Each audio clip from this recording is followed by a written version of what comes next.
if you knew you could not fail.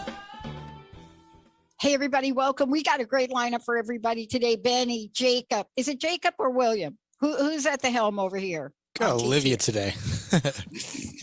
Olivia, your voice is really deep today. You got a cold? I'm kidding. Just kidding, everybody. Just kidding. Olivia, is that you? See, poor Olivia. And who didn't tell me like my camera was kind of like crazy? Poor Jacob, or poor Olivia is probably trying to frame me. It's like, what's wrong with her? She's like all like that. Olivia, hi, Olivia. I know you can chat back at us. Thank you, Jacob, Benny. It takes a village. And it takes a village of highly imaginative, highly talented, and highly intuitive people to launch a network called the Transformation Network, Transformation Talk Radio, and anything else associated with this. As a matter of fact, I just want to give a shout out before I introduce you to my very special guest today, because I got to tell you, she's got it going on. And I wish I knew her to explain my life to me when I was younger, but she explains life to other people now. Psychic medium, intuitive counselor, life coach, and hypnotist. Is that what we're calling you? That's so cool. I love that you're claiming that. You don't know how many people that we work with that don't want to claim that title. Thank you. And practicing professional. And she has been doing it for 2 decades. But what we're talking about today is her book, and it's called Intuition at Work. Look at, I'm going to hold it up, Olivia, or anybody, right? You see it right there? Okay. And it is Intuition at Work. Trust your gut and get ahead in business and in life. Okay. Here's what I want to say about this. We're going to talk about this today. It's not about just trusting your gut, getting ahead in business and in life. Because what getting ahead in business and life really does mean when you read her book, or when you understand about Melanie Barnum, when you actually take a deeper dive into this and you look at the work she's done, the people she's interviewed, all of the things she has helped people solve, find, or reconcile, when you look at all of that, what you find is that this idea of getting ahead is really about being uberly successful. And that includes like money. See, I am not even going to beat around the bush right now. I'm not even going to be like prosperity or abundance. No, money. Because we live in a form of exchange. Some of you got the whole crypto thing going on, and then there's this other thing going. It doesn't matter. It's a form of exchange which allows you to lend and not borrow. It is that thing that allows you to live the life you want and do what you want to do, but it's not the essence of a fulfilling life. It is a thing. But so often we leave that aspect of learning how to navigate or use intuition to navigate in our work environment. And our work environments, in case you haven't read the latest report, are most of the time. Melanie, it's great to have you. Good to have you here on the show. And work environment, let's just be clear. I just want to ask you this for a minute. When I say work environment, I'm also including self-employed people. Of course. Yeah. They don't include themselves, right? Sometimes. Yeah, absolutely. Every job, everything that we do to make that money that you were talking about, that's work. Yeah. Absolutely. Look, I got to ask you my burning question. I've been asking this for 20 years, right? Started with my little crust busting show. I have read so much about you, and there's so much in your book. And I was just chatting with you before the break about it. Before we came on about it. And I was so struck by so many things that I got to, and I said, oh, yes, right. That was me. Oh, I asked that question. Oh, I didn't understand this. What do you mean processing life? I mean, there was so much in here. Something had to be going on for you. So I need to really know what were some of the challenges? What were some of the obstacles that you, Melanie Barnum, had to overcome to bring you right here to this moment? What did you have to like kick to the curb, so to speak? Well, it's really interesting that you say that, because I had to kick to the curb, number one, my doubts, the feeling that I was a little crazy to want to do any of this work. I was not the person that was brought up or felt their, deceased grandmother with me every day. That wasn't me. I was actually the controller of a company. So I worked in corporate world, the corporate world. And the whole time I realized, and I'm getting goosebumps already, goosebumps are validation for me. So the whole time I realized that, this was not for me. I'm very right and left brained, meaning I need both sides to fulfill me. Yep. But I knew that I needed to do something different. And I finally one day felt like I was hit over the head, and I heard the words, "You need to do this work now." And immediately I said, "Oh, I can't do this." But I knew what they were talking about, my guides, my loved ones on the other side. I knew that it was about doing psychic work and helping others. And so what I had to dismiss, honestly, was my own doubt, my own fear of putting myself out there. And that was the biggest obstacle to overcome. The naysayers or the people that don't believe in it, that doesn't really bother me, because once they experience it for themselves, they know that this is real. And once people start to understand that we all are intuitive, it's part of our birthright, then it kind of opens them up to the idea that there's more out there for them. Yeah. I am so glad you talked about that, because, I was recently reflecting on a few things, as I start to put together some information about myself.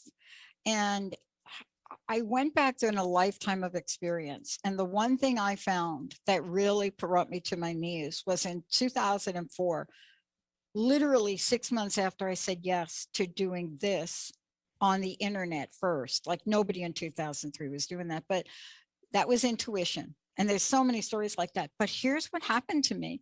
April 1st of 2004, I came down with the mystery disease, and it stayed with me for 10 years. Wow. And in that journey, I discovered natural medicine. But what I really discovered was doubt. At the core of what people call emotional intelligence, the insidious nature of doubt. I wish it were more like fear, right? Because fear will get and slap you right in the head. Fear will just show up and you'll be like, "Oh, I'm afraid." But doubt, don't you find doubt really a little bit more subtle yet toxic? Yeah, well, doubt is more than just fear, like you said. It kind of encompasses a little bit of everything, and it tends to wear you down, physically, emotionally, spiritually. It kind of puts you in that state that nothing you can do can get rid of it. Whereas fear, you have an opportunity to escape whatever it is that's causing that fear. Exactly. With doubt, it's different. It has that kind of deep down darkness that makes it really, really difficult to overcome. Yeah. My uncle used to say something like this. I'm gonna get this wrong, but this taps exactly into what we're talking about, because the only real relief that I ever got was when I followed my intuition. It was the only real sense of freedom. But my uncle used to say, my uncle's full of these. He used to say something like, "Fear will make you disappear, but doubt will knock you out."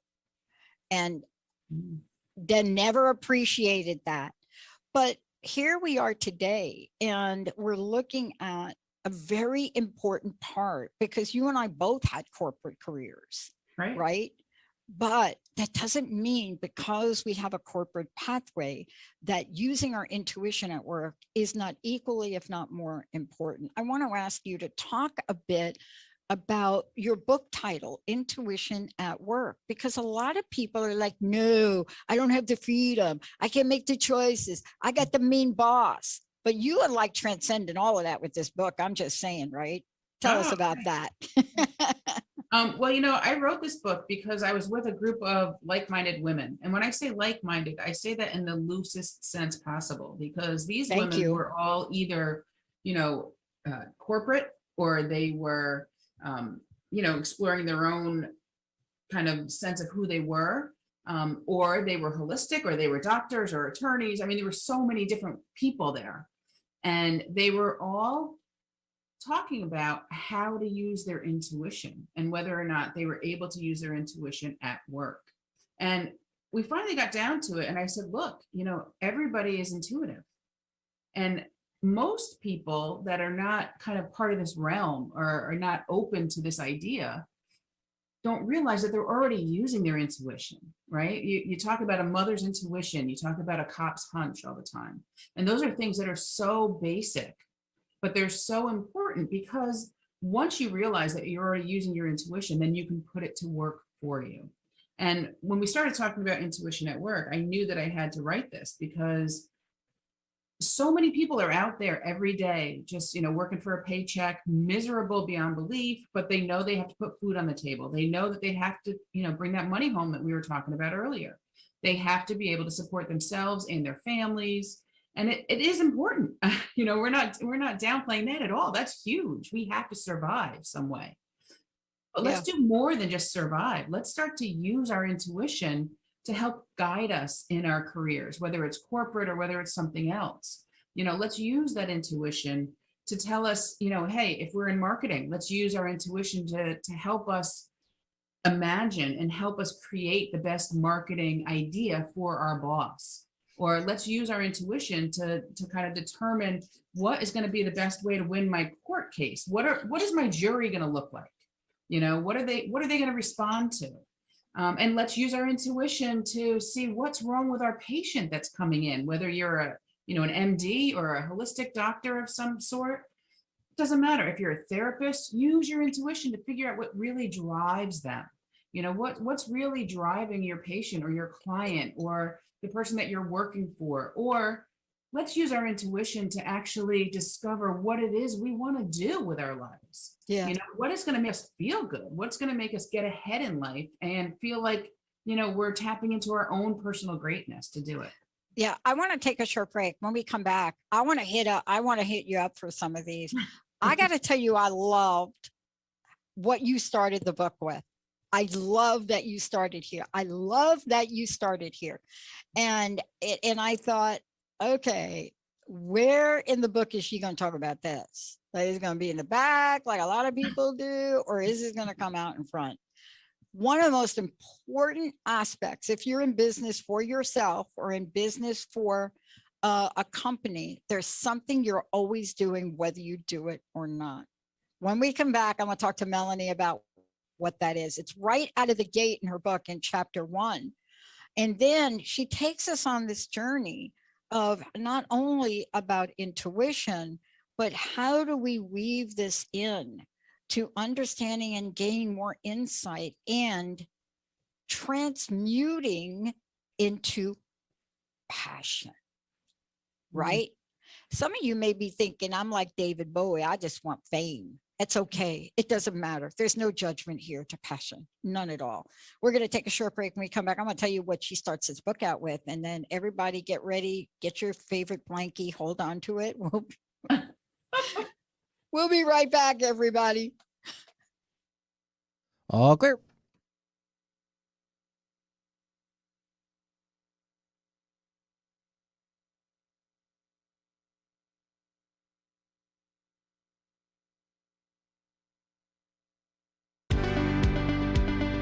Sometimes being human has its challenges. Our physical health falters, our spirits sag, our dreams don't immediately come to fruition. Welcome to the power of Maximum Medicine Radio. Join me, Doc Martin, in conversations that will blow your mind about healing. In our hit show, Doc Martin addresses the scientific with bridging to the mystical approaches to give you a new narrative about maximum medicine. In this live call-in show, we will journey into the extraordinary genius of the human body and talk about other beliefs that impact being your multidimensional self. We seek the seen and the unseen and explore the earthbound and the otherworldly, all with the purpose of calling forth the maximum you. To learn more about Doc Martin and Maximum Medicine, visit www.sharonmartinmd.com. Join the new earth on the Cornelia Stephanie Show. Tune in each month as Cornelia takes listeners on an odyssey of higher consciousness to inspire, educate, and empower. Cornelia Stephanie is a spiritual teacher, passionate speaker, published author, and founder of the Empower Network. Cornelia guides people on the path of self-healing, peace, and liberation. For more information, go to corneliastephanie.com. Have you been on life's roller coaster trying to figure out what to do next? Then join Greta, Lee, Yvonne in the Realm of Beings each Friday at 8 a.m. Pacific, 11 a.m. Eastern on transformationtalkradio.com. Shake the dust off your wings and fly to the highest heights in your thoughts and actions. Express your greatness. Be a champion for yourself, and we'll see you there on Shifting Impressions Conversations with the Realm of Beings. Are you ready to get big and live your life out loud?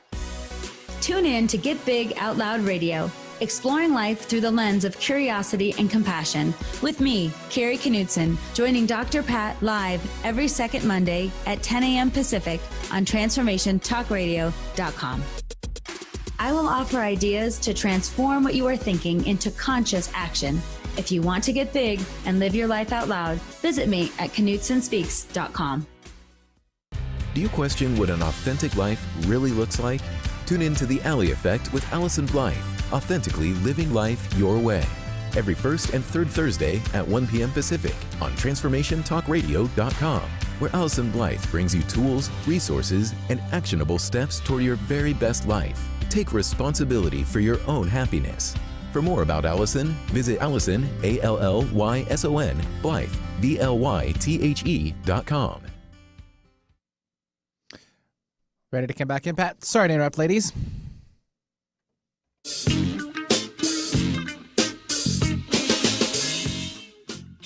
Hey, everybody, welcome back. So great to have all of you tune us in and turn us on. I'm so thrilled right here. I am so thrilled to be talking to Melanie Barnum. For those of you out there, we're talking about intuition at work. Trust your gut and get ahead in business and life. And one of the things I love about this is coming out of the gate, we're not just talking about visualizing, but when you take a look and you start to open the book and you start to read about what does it mean to tap into your intuition, you'll start to recognize that you're already doing it, but you may not be doing it on purpose. You may not be doing it with focus, and you may not be doing that because you don't think you have the superpower to do it. And, you know, Melanie, for a minute, how do people find out more about you? And let's make sure they know how to get the book, and let's make sure they know how to work with you. So can we give some folks some information here on that? Sure. So the easiest way to find me is just look up my name, melaniebarnum.com. So my website is simply melaniebarnum.com. And I am also on social media, Facebook, Twitter, Instagram, LinkedIn, and you can just look up Melanie Barnum Psychic and you'll find me there. So you can reach out to me through my website or through my social media.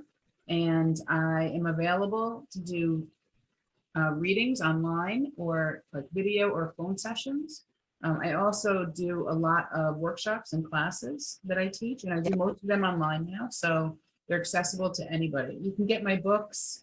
I have 8 books, so you can get them directly from me and get it autographed, or you can get them on Amazon or through any of your bookstores. They're available anywhere. You could also get them through my publisher, Llewellyn, directly to their site. I also have something called Psychic Symbols Oracle Cards, which is an oracle card deck that I created, and I sell that directly, and it kind of goes hand in hand with my first book, which is the Book of Psychic Symbols. So it kind of helps you to do easy readings for yourself and for other people. Yeah, I think I have all of your stuff, by the way.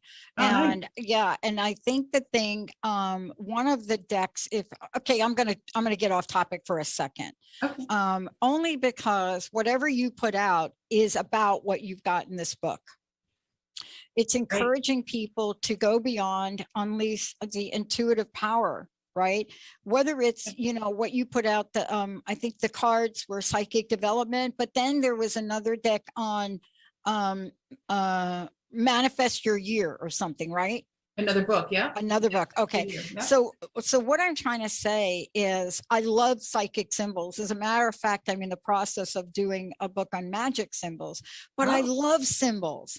And I want to, believe it or not, I knew about you, and I've got these books. And as I'm reading your latest book, I tapped into some symbolism, but I want to hold off on that. Okay. Because one of the things that I was struck by is out of the gate, you do not shy away. When you start to tell us when to use intuition, right? And we start to really dig in, and then we demystify it in business and in life, right? Yeah. And you take us on this journey. I'm turning the pages and I'm like, oh yeah, superpower. Yep, the Claires. I get that. Not sure which one I am. I think I'm a little bit of each. The stories that you tell and show us. But then I'm reading this and it's like, what? Try this, visualize to sell. And I'm saying, oh, she's like my sister. She's got to be my sister. I almost got fired in my corporate sales job from having them visualize. Why don't we do this? Whether you're in business or an entrepreneur, do you know I am hired now as a consultant to do visioning? And when I do visioning the way you talk about it, they're like, arrest her and send her out. Don't pay her. But why do we so against vision for the car, or definitely vision for the partner? Everybody's like, I got a vision for my partner. But visioning to sell is so important. Tell us why you put this like right out of the gate in front. What is your experience and what have you seen? So, I mean, the specific story that you're talking about is when I had quit my job as the controller of a company and I had opened a children's consignment store. And I literally was following my intuition the whole time. But then I decided, okay, it's time for me to do this professionally, this work. And I needed to sell my store. And everybody kept saying, how are you possibly going to sell it if you don't advertise that you're selling it? And I said, because I'm visualizing that somebody's going to come along at the right time with the right, dollar amounts. We could sell it for a fair price, and they're going to have the same vision and put the same energy into the store as I did. And that's going to happen. And I just visualized it and I knew it. And everybody thought I was crazy. And I said, this is what we all need to do. We all need to start imagining that this is possible, because it is possible. And sure enough, at the right time, pretty soon, actually, at the right time and for the right dollar amount, somebody came along seemingly out of the blue and said, I want to buy your store. Let's do this. And it was perfect. Everything about it was perfect. It was easy. It was the right dollar amount. It was the right timing. And it was the right person that would nurture and love the business like I did. And that was important to me. And the reason that I put that in there is because, obviously I want people to understand where I'm coming from right away, and why I'm writing this book. And it's because, as you said, so many people kind of have that, that block up that we can't use our intuition at work. We can't use our intuition to help us in our jobs because it's taboo. Well, the good thing about this is that now it's starting to open up, and more people are realizing that they are intuitive. And it's okay to start using your intuition. And the bad thing is that, there's still that taboo about using your intuition or your gifts, your natural gifts. Exactly. And people need to know that whether you call it intuition or whether you just call it a creative way of doing something different, creative way to visualize the sale, doesn't matter. It all boils down to the same thing. We are using our intuitive gifts, our intuitive abilities to put that information out there into the universe and to see that information actually happening, to see those things that we're putting out there actually happening. And we're creating this space, and we're holding this space intuitively for everybody else that we're working with to be able to kind of manifest it for us and for them and create this new way of working. Yeah. And I have to say, it's not new. It's been around for a long, long time. We just didn't call it that. Well, don't you think it's been around so bleeping long? I didn't cuss, Benny, Olivia, Jacob. It's been around so long. May I say this? I'm going to go out on a limb. Before we had what we call Einstein's version of knowledge, there were people. They learned how to walk upright. They didn't have the internet. And, when I look at some of the symbols and the glyphs, and I look at, whatever you can make of these civilizations, it becomes really clear to me that the fact that we are even here is for a number of reasons. One, intuition. Absolutely. Two, natural medicine. Now Mhm. that's my 2 cents. Like without those two things, I don't think we're human beings very long, right? Right. And look, I talk about that actually, what you just said makes perfect sense. I talk about that all the time that, cavemen, cave women back in the day, Neanderthals had to rely on their intuition to survive. We're talking basic survival, intuitive awareness. Because if they didn't listen to their intuition, they were going to get eaten by a huge saber-toothed tiger or they were going to starve to death because they wouldn't be able to find food. They have to listen to their intuition. And if they blocked that intuitive awareness out, they and their whole tribe would die. So, back then, it was even more important and more relevant to use your intuition to survive. And I gotta say something, Melanie, and I'm just gonna go like off topic for a minute, but not really. Not only do you write books, but you have a practice. And I'm getting ready to book a session with you. But you have, because I have 5 coaches. I love them. I have my fitness coach, right? Because I need to be motivated, right? I could spend all day long working and building this and great, and then that's not good. But I have a nutrition, I got Mary Jane Mack, right? I got a spiritual mentor, blah, blah, blah. But I don't have an intuitive coach. And I live in that world so much that I had my bank ask me a question because we're going to do crowdfunding. We're going from 1 channel to 10 in a couple of months. Awesome. And the bank says to me, and there's the good and bad of this. And when we come back from break, I want you to comment on it because it's in your book. And the bank says, how do you know this will be successful? Now, this was a number of years ago. We are considered pioneers in podcasting, by the way. And my bank says, this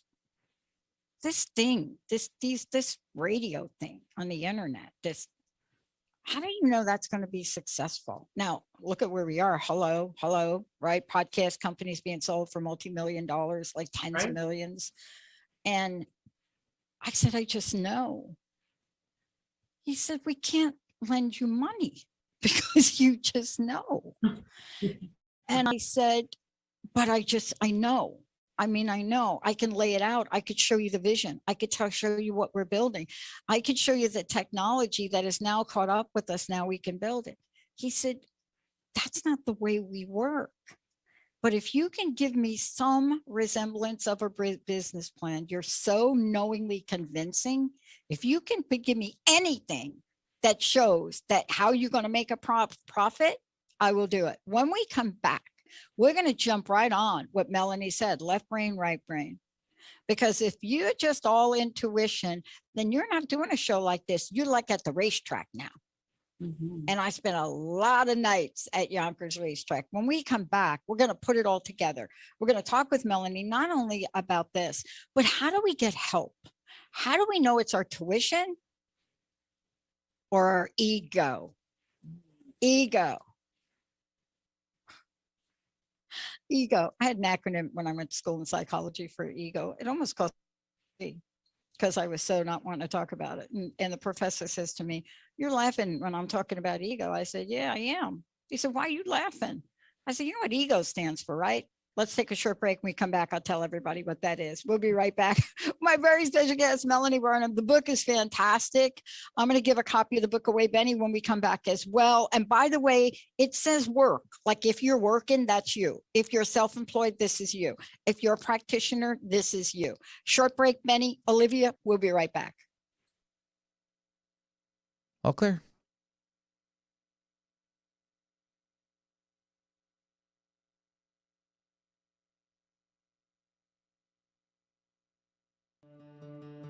Your own innate brilliance already lives inside of you. Come discover it so you can shine brightly in this world. Join me, your host, Adrienne Cobb, Wednesdays at 2 p.m. Pacific, 5 p.m. Eastern, during Wild Magic on TransformationTalkRadio.com and get answers to who you are and where you belong. To learn more about me and the show, visit MyWildMagic.com. Again, that's MyWildMagic.com. Are you having difficulty feeling at home in your own home? Join Annette Rugolo and Dr. Pat in Enlightened Environments, Optimizing from the Outside In, as they present a deep dive into the various vibrations of the earth, along with man-made energies that impact our lives. Using the diamond dowsing method, we will utilize specific vibrations to elevate our own homes to support us and expand us with their energy. Join us every third Wednesday at 10:30 a.m. Pacific Time to make your home home. Do you get stuck in that someday attitude, living the same day over and over again with no action? The Becoming You Show, big ideas that inspire, impact, and influence your life with Leah Rowling is for you. Tune in every Friday at 11 a.m. Central on TransformationTalkRadio.com. This show will have you feeling inspired to take action with purpose and intention. For more information and to get in touch with me, visit www.leahrowling.com. What could you achieve if you knew someone was going to ask about your progress every week? Accountability matters. Small corrections and check-ins with your goals can lead to big results in your business without you feeling overwhelmed. Success Magnified owner Mary Gall provides entrepreneurs a system of goal setting and accountability to create clarity about where you are now, your future direction, and the most effective way to get there. Book your free call at successmagnified.com today. Take control over your future. I'm Lisa Beltz, and I'm here to help you realize your true potential and become unshakable. Schedule a completely free introductory coaching session with me now to see for yourself how I work. Get the divine guidance that you need to transform your life for the better. Go to lisabeltz.com and take that step towards transformation. That's LYSABELTZ.com. Day-to-day living can be difficult in our world today. Most of us don't know how to live a peaceful, joy-filled existence. Learn how to break through these barriers and live a transformative life on Love and Light with me, Dr. Lisa, every day living in peace, every second and fourth Wednesday at 1 p.m. Pacific, 4 p.m. Eastern on TransformationTalkRadio.com. To work with Dr. Lisa, visit educationthroughengagement.com.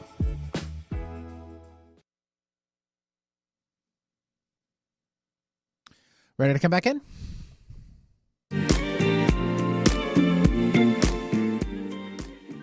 Hey, everybody. Welcome back. Welcome back. Benny's like smooth jazzing it with me right there today. Thank you, Benny. You're welcome. Sometimes you just gotta.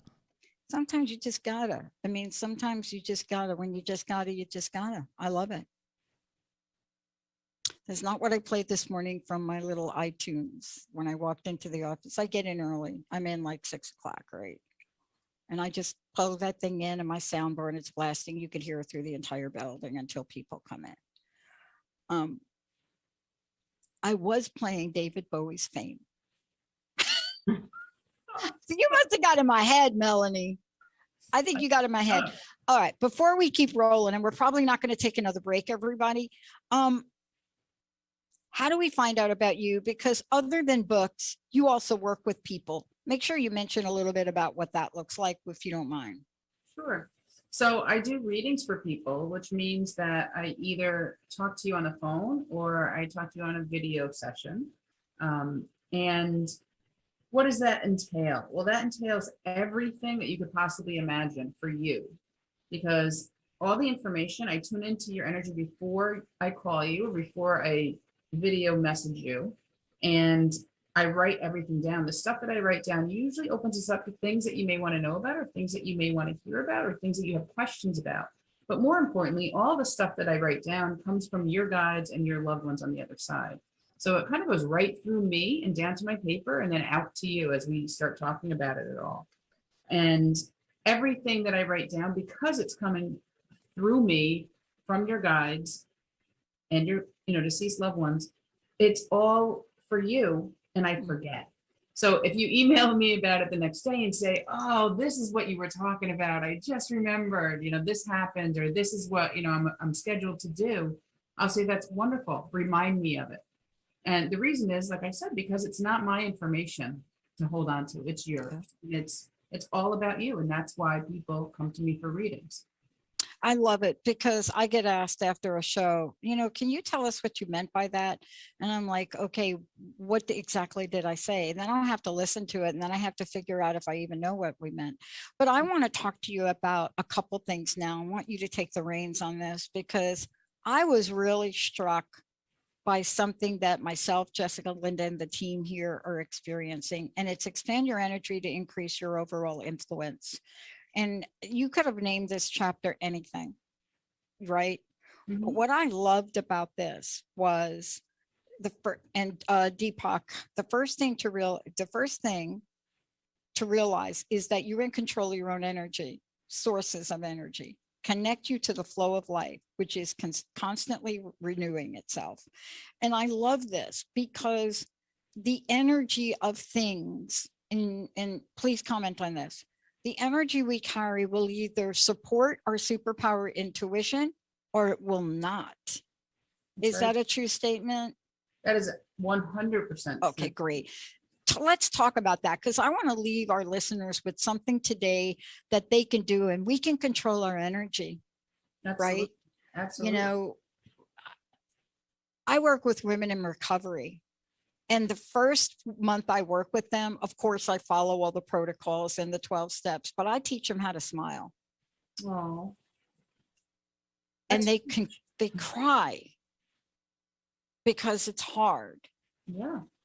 Now, tell us about this energy and how this energy is going to help us tap into our intuition so that we can close that sale, so that we can get that job, so that we can be so great that even when I spill mustard on Luigi's $2,000 Italian shoes, he comes back the next day and gives them to me.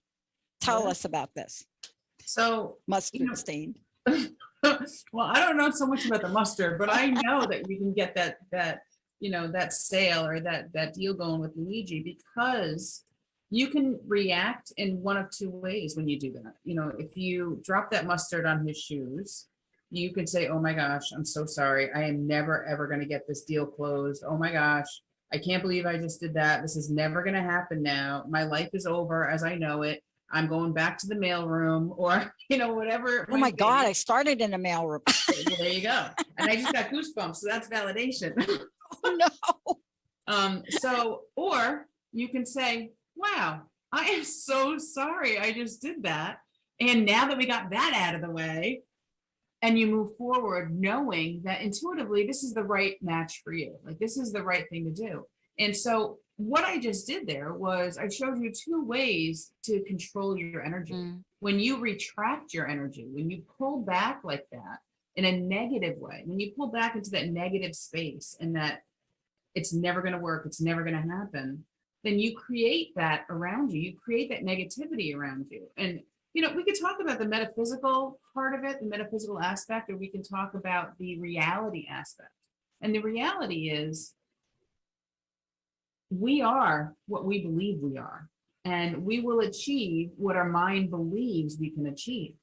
So once we start expanding our energy instead, like we just talked about with Luigi's shoes, we expand that and say, okay, just got rid of that. And you take over, you kind of take charge of that situation by making your energy bigger, making you more present instead of shrinking you down. Yeah. You create that positive energy and that positive awareness between you and Luigi, as an example. So you're adding to that other person that you're working with, or you're adding to that project that you're working on, or you're adding and even possibly enclosing into your energy. You're pulling that person into your energy to make them happy as well. So there's different ways to handle situations, and once you learn that you can expand your energy in a positive way, then you also start realizing that you can expand your energy in a negative way, and you don't want to do that either. Because you don't want to get into that ego part, that part that we were talking about before the break. We don't want to just be all ego, because then we're using our energy to run other people over. And that's not what it's all about. There's got to be a give and take. And it doesn't matter whether you are the seller, whether you are the buyer, whether you're the leader or the employee. It really doesn't matter. There's got to always be that give and take. And if we use our energy and we push people too far or too hard, they're just going to back away from us. So whether they admit it in that moment or not, if they, if it takes them longer to admit that we just ran over them by just not showing up again for us or by not believing in us, then, we've kind of done ourselves a disservice and we've used our energy in the wrong way. I sent an email out this morning, and Olivia, I don't know if I put you on it, but I sent it to producers. Maybe you're on it or not, because I got an intuitive hit. And then I was asked, why did you do that? Right. It was an email, and I offered a bonus to my team. And I said $50 for anybody that get us on this list of 50, $100 for anybody that could get us on this list of 20, or I can't remember. And then $200 for anybody here that gets us on this list. And the reason I had done it is because I had an intuitive hit this morning. This is what happens when I read these books. So in the chapter Manifesting, hello, thank you. Thank you. Thank you. Okay. I was reading this or rereading it this morning. I was rereading that this morning. And then I was also rereading the self-sabotage, which we're going to get to in a hot second, because I really identified like 10 things in that from that chapter for myself. Okay. And I was reading this morning, and all of a sudden I realized I had a story about something. And I intuitively went to check my membership in the National Association of Public Relations Firms. And as I intuitively did that, the story I had and the procrastination around all of that was so untrue. But it was my intuition that got me to bring up the screen. Can you talk about the connection between manifestation and what we actually can get in life? Because you're a manifester and you help other people manifest. You also knows what the heck gets in our way. Yeah, absolutely. Take it away. So, it's an interesting concept, manifesting, right? Everybody always says, like, what do you mean I can manifest it? I have to do something. So if you remember back to the very beginning when we talked about selling my store, I knew it was going to manifest because I was manifesting it. I was putting it out there to the universe to create something for me that was going to be for my better good. And it was going to allow me to move forward in my life and allow my family to help me move forward with their lives as well. And what happens sometimes is that we try and manifest things that really aren't good for us, or that, are not going to be things that will help us to move on to kind of our next level. And people say, well, why, I wanted to manifest this. Why didn't it happen? I did everything that you said, like, why didn't it happen? And sometimes it's just that you're not ready for it. And other times it's because it's not something that is going to be good for you. And so try as you might, want it as hard as you do, it's just not there yet. So I'll tell you another quick story. Before we sold our house in a different town and we bought this house that I'm in now, I wrote everything down. I could see the house. I knew the house that we were going to buy, so much so that before we sold our other house, our realtor had said, we had it listed at a price. And she said, we had to take it off the market because we had some deaths in the family. It was a little bit of a crazy time. And we put it back on the market. And she said, let's lower the price just, this much. Let's lower by 20,000. And I said, you know what? It's going to sell right in the middle, like 10,000 above that, 10,000 below our asking price. And she's like, no, let's lower it so we can get it sold. And I said, you know what? Okay, but I know what it's going to sell for. And I told my husband, I'm manifesting it's going to sell for this much. And here's the house we're going to buy. And, I showed him everything I had written down. I even knew the name of the street. I knew the location in the town, but I didn't realize it was a street because it was a little teeny dead end road. I never realized. And there's so much more that goes into that story. But sure enough, we sold the house. It got into a bidding war. So we sold it for what I thought we would sell it for. And then the house that we bought had every single thing that I had listed that it was going to have. Wow. Because we manifested it. We created it, right? Right. But people always say, well, you just got lucky. Like, that's just what happened. Well, you can believe that it's just luck and that's all it is. Or you can believe that you're able to manifest things. And again, you're not always going to manifest things that are not for your greater good or that are not not part of your path in life to get ahead and to get to that next level. Yeah. And this is really why I wanted to talk to you about this, because as we go through is that you're right about this. I mean, I learned these lessons over and over again. And, sometimes the thing that we were so bent on, right? You say, I want to manifest $1 million by, selling dog tags. Mhm. And you're so attached to that outcome being that Mhm. $1 million dog tags that it's almost like you've got narrow vision, right? Yeah. Money, dog tags, and all of these other things are all over here saying, but wait a minute, what about me for $500,000? What about, right? I mean, isn't part of this of really releasing that narrowed outcome so you could see Absolutely. this, and this? And so often, I think that's one of the, what did you call it in the book? When we're talking about these fallout, these risks, these self-sabotage, the procrastination, this is one of them. And if I keep reading in your book, what I have to do is tune back into my intuition, don't I? Yeah. And it's interesting that you just brought that up, because manifesting is also trusting that the universe will provide it, but not knowing necessarily how it's going to happen. So if you say, I need $10,000 to pay my taxes, or they're going to come and, put a lien on my house, and I need this $10,000 about, 2 months from now, then if somebody says, hey, I have this side job that I need done, and it's going to, earn you like 10 grand if you do this with me over the next month. Yep. Don't say no. Like this is the universe putting this opportunity in your path to do this work and to allow you to manifest, even though you may be working for it, to manifest that money, to make it happen. So when you sabotage yourself, that means that you're going to say no to that opportunity. And then, come the time when it's time to pay that $10,000 to whoever, is going to put a lien on your house or whatever it may be, you don't have the money because you sabotaged yourself by not taking advantage of all the opportunities that came along to create what you asked for.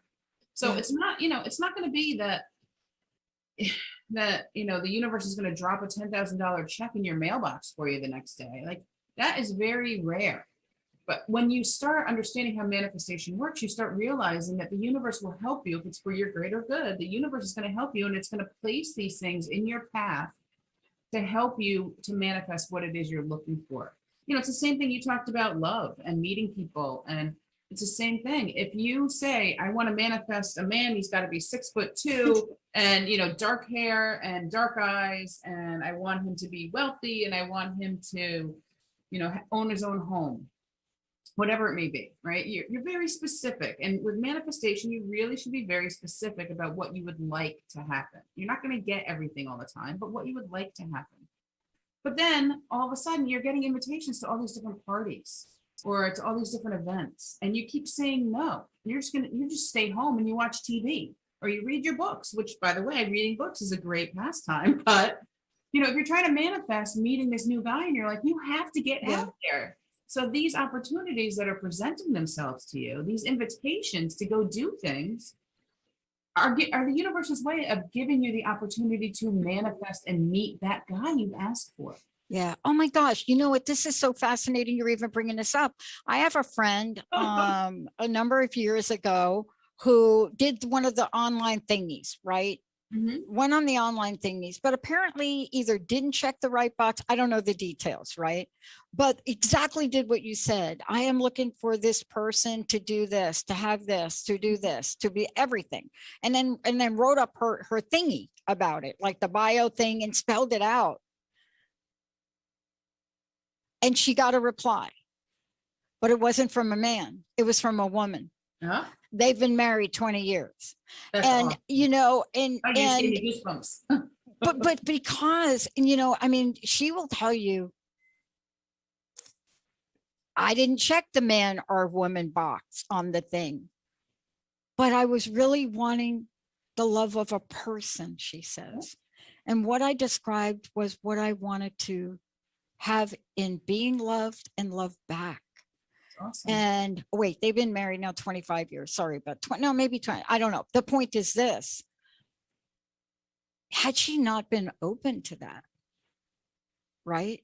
Mhm. I'm not saying that that's going to be for everybody. This worked out for her, but how often do we do that? How often do we get so attached to an outcome that we just cannot see the possibilities floating around us, right? You're absolutely 100% correct. And one of the ways that manifesting really works is to let go of how, you know, let go of the how and to be open to the result. Yeah. You know, let go of how it's going to happen and be open to the result. And in your case, or in your friend's case, that's perfect. I mean, you know, you're talking about the love of her life. They've been together for so long. Yeah. And it was maybe her intuition saying, don't check that box. I think it was. And then what was really fascinating about it is agreeing to coffee. And when I talked to her about it, you know, she's so clear. She says, there was just something I felt that I should go for coffee. That's perfect. You know, that I should go for coffee. And they both agreed, you know, boy, we could have a great friendship. Let's go for coffee. You know, this is what we apply to aspects of business. You know, when you're in the middle of a funding organization or expansion, or you're looking at your bank account and you've run out of all of the left brain ideas you have, tell us now how we go back into the process of tapping into intuition. And thank you so much for bringing this to the forefront, because we need this book right now. Yeah. Well, I mean, there's so many different ways to tap into your intuition for that. But one of the first things that I would say is do something quickly. So it's kind of like a rapid, intuitive answer session. Ask yourself questions. So, you know, you're sitting there and like you said earlier, the clairs, right? Clairvoyance is clear seeing, intuitive or psychic sight. Clairaudience is hearing. Clairsentience is feeling. So ask yourself questions and be open to receiving the answers in any of those ways. So one of the first questions I would ask in that kind of a situation, if you're looking for funding and you've done everything that you possibly can through the regular corporate channels, I would say, my first question would be, is there money out there for me for this? Great. Is this Great question. project, is this project something that I'm supposed to do? I'm supposed to continue doing, or I'm supposed to follow through on? And those would be the first questions that I would ask. And then be open to the answers that you receive from the universe. And when I say rapid, intuitive answers, I'm saying the first thing that you get right away, write it down. So if the first question is, you know, is this something that there's funding available for me to do? And all of a sudden you see, you know, in your mind's eye, you see a bag of money, write it down. Write down the bag of money. Don't write down your interpretation yet. Just write down the bag of money, or draw a little picture of it if you saw it as a picture. If you hear, you know, change clinking, then write down that you heard change clinking.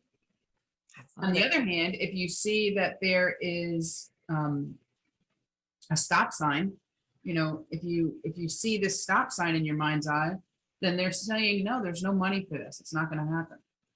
Now, what's interesting about this way of doing it is that, yes, you could be using your imagination to start off. So you want to ask questions in a different way, but the same basic question. That's why I said, okay, is there funding available for this? Am I supposed to follow through with this? So you want to ask the questions that will give you the guidance, but also ask them in a different way. So you can receive answers in a different way. And those will really help you, you know, and like I said, list a whole bunch of questions before you start your session, you know, before you start doing this for yourself, so that you have the information written down and you just read it off to yourself, either out loud or in your mind, and write your answers down immediately, and then go back and review it. Because it's not about knowing right away from one answer. It's about putting it all together. I love it. I can't thank you enough. Melanie, thank you so much for this. Thank you so much for this book, because people are coming out of a situation that we've never really been in, at least in this generation, and they're coming out of it and they're questioning everything. But what you're helping them with is, if you are in the questioning, here is the way to question, here is the way to get answers, right? Because intuitively people, millions of people, and you know this about work, have decided, I ain't going back to that job. That is not happening in my lifetime. And they can't explain why. Melanie, one more time for your website. Thank you so much for today. MelanieBarnum.com. It's very